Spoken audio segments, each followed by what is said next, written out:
Good morning, everybody. How are you? I hope you are fine and everybody enjoy with your study. Okay. In previous classes, we will be explain and discuss on chapter number 2 from your history, New Kings and Kingdoms. New Kings and Kingdoms. Few points are we will be described in previous Zoom meeting, and today we will be discuss some view of point. Then first is I am going to start now. The first is invention of Muhammad Ghazni. यानी new kings and kingdoms in this chapters today's title is invention of Mohammad Ghazni. Mohammad Ghazni के कुछ invention थे, उनको हम in this chapters today we will be read it. Every specified reason was ruled by different ruling dynasties. Yes. In between 1997 to 1030 AD, Sultan Muhammad Ghazni of Afghanistan extended his control over parts of Central Asia. यानी between 1997 से लेकर के 1030 AD के अंदर सुल्तान मोहम्मद गजनी जो था, जिसने अफ़गानिस्तान को एक्सटेंडेड करके उस पर पूरा अपना कंट्रोल उसके पार्ट पर कर दिया था, जो सेंट्रल एशिया के अंदर आता था. Iran and the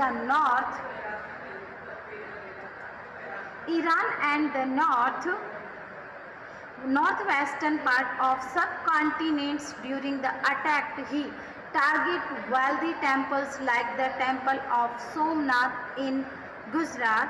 He looted the subcontinent every year and used the money to create and the splendid capital city of Ghazni. ध्यान से सुन लीजिएगा, ये बहुत ही इम्पॉर्टेंट टॉपिक जो है वो आज आपके इसमें फॉलो हो रहा है. ये मोहम्मद गजनी जो था उसके इन्वेंशन के बारे में यहाँ बताया गया कि उसने किस प्रकार से अपने साम्राज्य का विस्तार किया. गजनी जो था वो थोड़ा सा उग्र स्वभाव का एक शासक था, जिसने मोस्ट ऑफ जो दूसरे स्टेट जो थे उनके ऊपर अटैक्ड करके उनको अपने राज्य के अंदर मिला लिया. उसने मोस्ट ऑफ पर कंट्रोल कर लिया और वहाँ के जो टेम्पल्स वगैरह थे उनको भी काफ़ी नुकसान इसने पहुँचाया था. तो यहाँ हम बात कर रहे हैं कि बिटवीन 1997 से लेकर के 1030 में सुल्तान मोहम्मद गजनी जो था उसने अपने अफ़गानिस्तान से अफ़गानिस्तान जो था वहाँ पर उसने अपना कंट्रोल एक्सटेंड करना चालू कर दिया था. और उसके साथ ही साथ उसने नॉर्थ वेस्टर्न पार्ट के जो कुछ सब कॉन्टिनेंट थे उन पर भी अपना अधिकार जमा लिया था. और अटैक्ड के समय वो क्या करता था, जितने भी उसके जो टारगेट होता था वो ये होता था कि वो सिर्फ अपना वेल्थ जो है, अपना जो साम्राज्य है उसको विस्तृत करे. अपने मंदिर वगैरह जो है उनको भी वो अटैक्ड करता था, मंदिरों को भी वो अपना निशाना बनाता था, जिसके अंदर सोमनाथ का मंदिर जो इंसिडेंट अटैक जो है वो सबसे ज़्यादा फेमस रहा था, जो कि गुजरात का था. और उसने इसका मतलब ही लूटेड, वो लूटपाट करता था वहाँ पर सब कॉन्टिनेंट्स के अंदर और वहाँ से पैसे को क्रिएट करता था. और किताब अल Hind written by Al-Burni on the request of the Sultan Muhammad proves to be an improvement sources of historian. यहाँ कहते हैं कि किताब हिंद यानी किताब हिंद को यहाँ लिखवाया गया था अल बुरनी के द्वारा, जिसके लिए सुल्तान मोहम्मद ने रिक्वेस्ट की थी कि इसकी जो जीत है, ये जिस प्रकार से अपने साम्राज्य को वेल्थ करता है, बढ़ाता है, उस पर एक किताब लिखी जाए.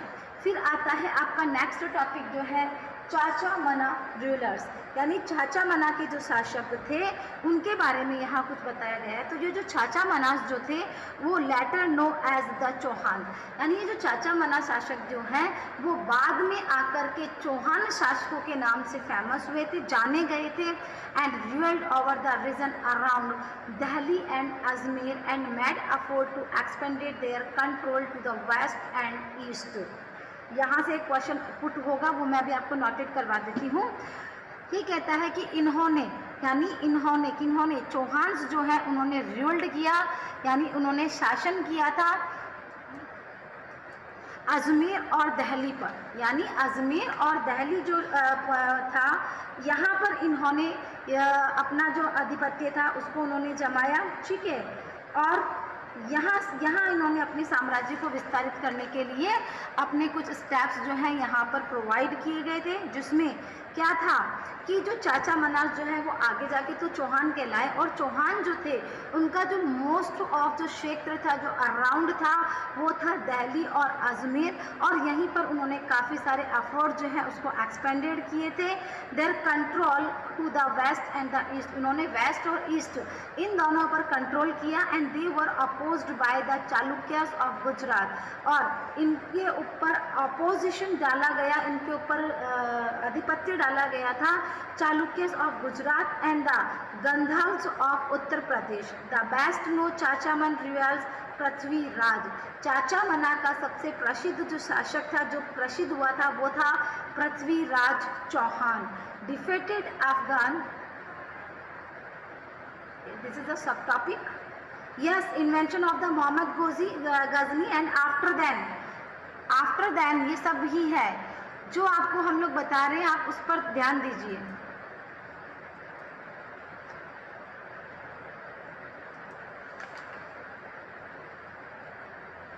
हाँ, तो यहाँ हम बात कर रहे थे चाचा मना की। ये जो चाचा मनास जो थे, ये बेस्ट जो शासक के रूप में यहाँ जाना गया वो था पृथ्वीराज तृतीय, जिसको डिफाइड किया गया था अफगान के अंदर सुल्तान मोहम्मद गोरी के द्वारा। इसने पराजित हुए थे 1191 के अंदर। However in the next year 1192 Sultan defeated the चाचा मना, यानी से पहले तो मोहम्मद गोरी, यानी मोहम्मद गोरी को मोहम्मद गजनी जो था, नहीं सॉरी मोहम्मद गोरी जो था उसको इसने हराया, और उसके बाद में ये डिफेटेड हो गया था, ठीक है। हाँ, after then listen me a closer look the Cholas, उसके बाद में एक नया लुक सामने आया जो था द क्लोजर जो था, लिसन मी ब्लैक बोर्ड पे देखिए, अ क्लोजर लुक्स द चोलास, यानी चोलास जो थे उनका जो कुछ नया लुक जो था वो चोल्स नाम के ये भी एक शासक थे, जैसे अपने चौहान वंश हुआ, ठीक है, वैसे ही चोलास भी एक प्रकार के शासक से संबंधित थे। From the Uraiyur to the Tanjore, यानी उरियार से लेकर के तंजौर तक इनका शासन था, इनका सब कॉन्टिनेंट था। अब ये जो सब ऑर्डिनेट जो थे टू द पल्लव किंग्स, ठीक है, जो कि कंचनपुरा में था, held power the Kaveri delta, इन्होंने अपनी शक्ति का जो प्रसार है वो कावेरी डेल्टा तक कर रखा था। And the Vijayalaya and a member of the ancient chiefly family from the Cholas of the Uriyar captured the delta from the Matyar in the mid-9th century. He built the town of the Tanjore and the temple of Buddha's Nizamuddin there. इन्होंने अपने एक नए इसी क्षेत्र के अंदर इन्होंने अपने कस्बे जो है उनको विस्तार करने लग गए, जिसमें तंजौर जो था उसका नाम आता है, और यहाँ के टेम्पल जो कि भगवान निशामुद्दीन ये था, निशुम्माउद्दीन ये नाम का राजा जो था उसके नाम से इन्होंने टेम्पल जो है उसको क्रिएट किया। फिर है successor of the Vijayaya expanded their kingdom in size of power, adding the Pandyan and the Pallavan territories to south and north of their kingdom. Raja यानी राजाज I was the most influential and the most powerful चौल। यहाँ पर ये जो राजा नाम का एक चौल शासक जो था ये इन्फ्लुएंस हुआ था, ये काफ़ी पावरफुल शासक था। और 985 के अंदर thereafter expanded control over most of these areas. He was also known as the recognitions of the administrations which was followed by the son of Rajendra. He radied the Ganga Valley, Sri Lanka and other countries of Southeast Asia within help of the Navara. इसमें समझाने जैसा explain करने जैसा कुछ भी नहीं था, very easy languages थी। उसके बाद आता है splendid temples and the bronze sculptures. आपका जो नेक्स्ट टॉपिक जो है, जो इसके अंदर नोटेड नहीं हुआ है, वो हेडिंग में आपको एक्सप्लेन कर रही हूँ। वो हेडिंग है एक्सप्लेंडेड टेम्पल्स एंड ब्रॉन्ज स्कल्पचर, यानी इसका मतलब होता है मंदिरों का उत्कृष्ट किया गया और साथ ही साथ पीतल की जो मूर्तियां हैं उनको लॉन्च करने का यहाँ पर ट्रेड जो है वो स्टार्ट हुआ था। Temples of the Tanjore and the Gangaikonda Cholapuram built by the Raja Raj and the Rajendra are the architectures of the sculptures marvel। यहाँ कहता है कि तंजौर के अंदर कुछ मंदिर जो थे, जिसमें गोंगी कोनाचपुलरम नाम का जो मंदिर था, बिल्ट बाय यानी दो मंदिर जो थे यहाँ पर बिल्ट करवाए गए थे राजा एंड राजेंद्र द्वारा, और the architecture and the sculpture, यानी आर्किटेक्ट और स्कल्पचर्स के द्वारा यहाँ पर जो है इनको टेम्पल्स को बनाया गया था, जिसके अंदर मार्बल का मूर्ति जो है उसको स्थापित की गई थी। And Cholas temple after became the nuclei a settlement which grew around these were the center of the craft production। ये craft production का सबसे बड़ा सेंटर था। temples was also guaranteed land by the rulers and other as well। the produce of the land of temples were spent to maintain the specialized working at the temple and usually reside of nearby। they were the priests, garland marker, कुक्स, sweepers, musician, dancer etcetera. सुनिए, temple जो थे वो शासक के द्वारा also the granted on land के ऊपर बनाए जाते थे, जो कि ग्रांटेड थे। The produce of the land, जो भी लैंड जो थे उनको मंदिरों के अंदर स्पेंड किया गया था। यहाँ पर टेम्पल जो थे वो रिजाइड किए गए थे। बहुत पास के एरिया में बहुत सारे टेम्पल जो थे उनको बनाए गए थे, जिसमें पुजारी था, गार्लैंड मेकर माला बनाने वाला था, कुक्स भोजन बजाने वाले, स्वीपर सफाई करने वाले, म्यूजिशियन जैसे भजन आदि या कुछ भी हम भक्ति से रिलेटिव जो भी हम चीज़ करते हैं उसके लिए म्यूजिशियन रखे गए थे। ठीक है, उसके बाद डांसर, ऐसे ही भजनों संगीत पर डांस करने वाले, ऐसे बहुत सारी व्यवस्थाओं को यहाँ किया गया था। इन दिस वे टेम्पल जो था वो became the hub of economic. इस प्रकार मंदिर जो था वो एक हब बन गया था, इकोनॉमिक यानी इकोनॉमिक, सोशल और कल्चरल लाइफ, वाणिज्यिक, सामाजिक और सांस्कृतिक लाइफ के लिए। Among the craft of associated by temple most of the distinctive was the making bronze images. यहाँ देखो, पहले मैंने बोला कि मंदिर के अंदर मार्बल की जो स्कल्पचर से पहले मार्बल की मूर्तियों को बनाया गया, फिर धीरे धीरे जब समय निकलता गया तो among the craft associate with temple, यानी टेम्पल्स में जो क्राफ्ट्स का जो काम किया जाता था उसके अंदर धीरे धीरे ये जो मार्बल जो था वो डिसकनेक्टिव होने लगा। Making of the bronze images, पीतल की मूर्तियां जो हैं उसके अंदर ब्रॉन्ज जो है वो लगाए गए, जिसके अंदर Chola bronze images are the considered the finest in the world even today. यानी आज भी चोलास के समय में इस प्रकार की जो ब्रॉन्ज की, पीतल की जो मूर्तियां लगाई गई थी वो काफ़ी कॉन्सेंट्रेट थी। अब इसमें नेक्स्ट टॉपिक हमारे आता है एग्रीकल्चर एंड इरिगेशन, खेती और उसकी सिंचाई। There was new development in agriculture at the time of Cholas, यानी चोलास का जब शासन चल रहा था उस समय खेती में काफ़ी development I. From the 5th और 6th century the Kaveri delta area of Tamil, जिसके अंदर कावेरी नदी का जो मुहाना था, जो डेल्टा था तमिलनाडु के अंदर were opened up for large scale cultivation.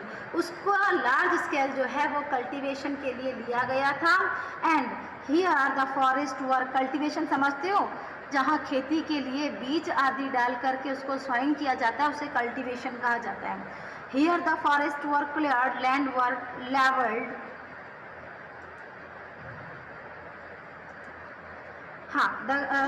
Listen me, don't disturb me in mid. There was a new development in agriculture at the time of the Cholas. From the 5th or 6th century, the Kaveri Delta or Tamil Nadu were opened up the large scale cultivation, यानी cultivation के लिए large areas जो है वो तमिलनाडु का जो है इसको ओपन किया गया था। Here forest cleared, land were levelled and were made to prevent floods, canal were the construct। जंगलों को क्लीन किया गया था, वहाँ पर पानी के बहाव को ला करके कैनल आदि बनाया गया था। Carry water to far of field, फिर यहाँ से खेतों में पानी की ले जाने की व्यवस्था की गई थी। Okay, many areas cultivated 2 crops इन ईयर, मुख्य रूप से 2 फसल जो थी उसको कल्टिवेट किया जाता था एक साल के अंदर। In many areas it was necessary to water the crops of artificially, और बहुत सारे ऐसे एरियाज थे जहाँ पर पानी की आवश्यकता थी लेकिन आर्टिफिशियली क्रॉप्स को वहाँ पर ग्रोन किया गया था। ए variety of method were used for irrigation, सिंचाई के लिए बहुत सारे मेथड ऑफ वैरायटी जो है उसको लॉन्च किया गया था, जिसमें वेल्स वर डग, हुज टैंक्स है, वर द कंस्ट्रेट, यानी कुएँ आदि बनाए गए थे, बड़े बड़े टैंक बनाए गए थे जिसमें रेन वाटर जो था उसको कलेक्ट किया जा सके। Most of the new ruler and the villagers took an active interest in this activities, और इसके अंदर मोस्ट ऑफ जो नए नए जो शासक थे, विलेजर्स जो थे, वो काफ़ी इंटरेस्ट लेते थे इस प्रकार की। इरिगेशंस के बारे में हम लोगों ने एक्सप्लेन किया। After this the administration of Cholas empire, अब जो चोलाज एम्पायर जो था उनका प्रशासन कैसा था, किस प्रकार से वो अपने एडमिनिस्ट्रेशंस को चलाते थे, तो उसके बारे में हम यहाँ इस टॉपिक में डिस्कस करेंगे। The administration of the Cholas were organised and the diverse field you are the settlement of peasant through the purpose with the spread of irrigation in agricultural land, group of villages formed large units called the Nadu, यानी क्या था, यहाँ पर जो है 9 प्रकार के settlement को ऑर्गेनाइज्ड किया गया था, और इसके अंदर जो सेटलमेंट जो था पीजेंट ग्रू पर्पस के हिसाब से जो किया गया था, spread the irrigation in agriculture, उसके अंदर ग्रुप ऑफ विलेजेस को फॉर्म्ड किया गया था एक लार्ज यूनिट्स के अंदर जो नाडू टैंक के नाम से जाने गए थे। The village council and the Nadu performed several administration function, तो ये जो काउंसिल थी उसमें नाडू परफॉर्म्ड, और ये दोनों मिलकर के काफ़ी फंक्शन जो थे उनको डिस्पेंडिंग करते थे, जस्टिफाई करते थे, टैक्स को कलेक्ट करते थे। यहाँ पर भी टैक्स कलेक्ट का काम हुआ करता था। Rich peasant of the Vellala caste control over the affair of the Nadu, यानी जो रिच पीजेंट जो हुआ करते थे, जो कास्ट से वेला जाति के हुआ करते थे, वो नाडू के ऊपर कंट्रोल करते थे। ठीक है, and under the supervision of the central Cholas, यानी मध्य के जो सेंट्रल चोलाज जो थे वहाँ की जो गवर्नमेंट थी, some rich land owners were honoured with the title like the Muvendavelan, यानी a Velan of peasant serving 3 kings Araiyar, जिसको यहाँ का जो चीफ होता था उसको आर्यार कहा जाता था। ETC they were the also the entered with key and important official of the state at the centre. ध्यान से सुनिए, यहाँ के जो रिच जो पीजेंट होते थे, जो जाति से वेलाला होते थे, ये नाडू की अफेयर्स पर कंट्रोल करते थे, और under the supervision of central Chola government, यानी सेंट्रल गवर्नमेंट जो थी चोलाज की, उसमें जितने भी रिच लैंडलॉर्ड होते थे, ऑनर्ड होते थे, वो उनको एक टाइटल दिया गया था जिसका नाम था नुवेन डिवेलनम, यानी अ वेलन और पीजेंट सर्विंग 3 किंग, यानी 3 किंग, और इनका जो चीफ होता था उसे कहते थे आर्यार।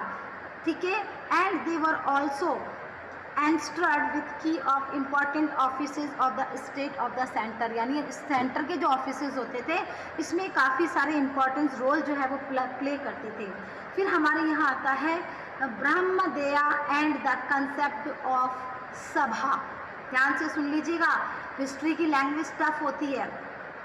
Brahmadeya and the concept of sabha, यानी ब्रह्मदेया और सभा, इनका कंसेप्ट क्या था।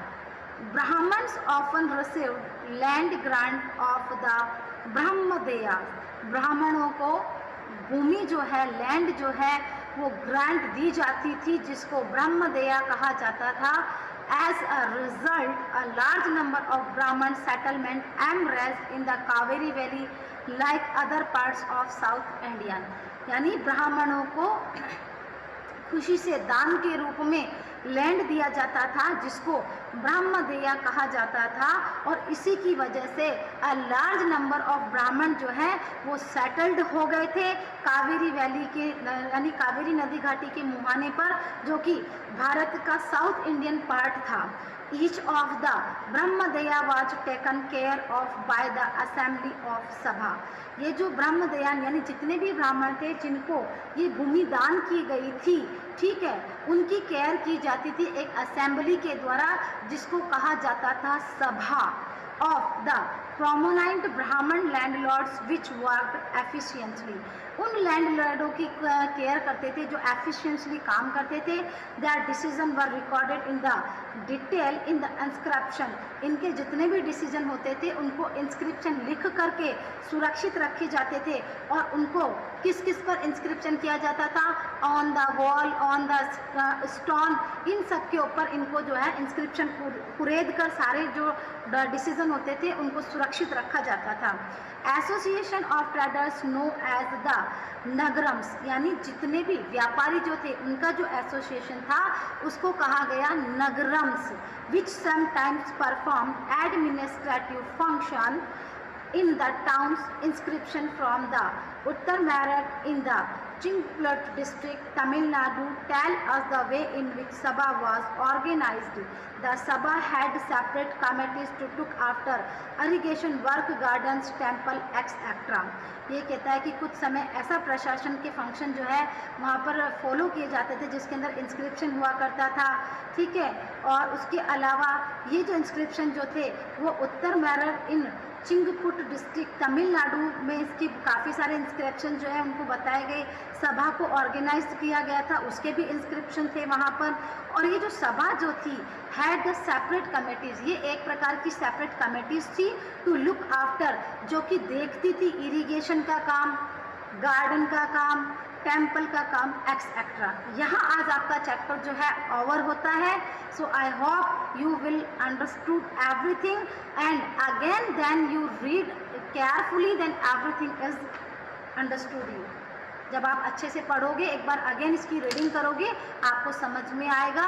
फिर any queries then we will be put a doubt class, then we will be discuss. Okay, so I will going to here and the meeting because your next meeting will be start. Okay, आपकी अगली meeting जो है start होने वाली है।